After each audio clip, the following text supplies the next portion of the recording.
হরে Krishna. হরিসাথ YouTube চ্যানেলে আপনাদের সকলকে স্বাগত। আজ আমরা শ্রীমদ্ ভাগবতের দশম স্কন্ধের প্রথম ভাগ অধ্যয়ন করব।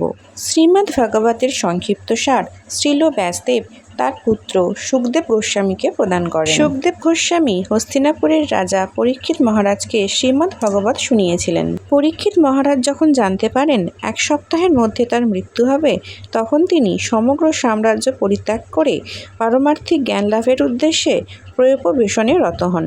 এখানে 13টি অধ্যায় আছে। আজ আমরা দ্বিতীয় অধ্যায় অধ্যয়ন করব।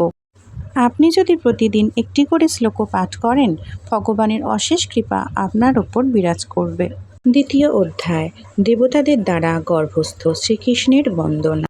শ্রী শুক উবাচ প্রলম্ব বকচানুরো তৃণাবর্ত মহাশनै মুষ্টিকারিষ্ট দ্বিবিদো পুতনা কেশী ধেনুকৈ অনৈশ্চাশুরভূপালৈ ব্রাণভৌমাদিভির্যুত যদুনাং কদনাং চক্রে বলিমাগধ সংশ্রয়।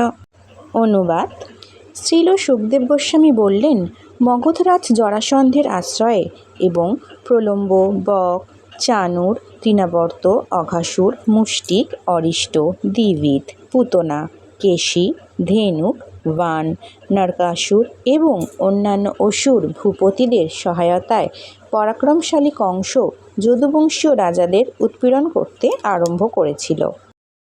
তাৎপর্য: যোগ মায়ার দ্বারা বলদেবের রোহিণীর গর্ভে স্থানান্তরিত হওয়ার পর শ্রীকৃষ্ণ দেবকীর গর্ভে আবির্ভূত হয়েছিলেন। যদুভি স বরুধ্যাৎ।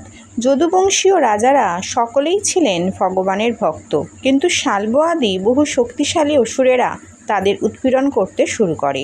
তখন কংসের শ্বশুর জরাসন্ধ অত্যন্ত পরাক্রমশালী ছিল এবং তাই কংস তার আশ্রয় অবলম্বন করে এবং অসুরদের সহায়তায় যদুদের উৎপীড়ন করতে শুরু করেছিল।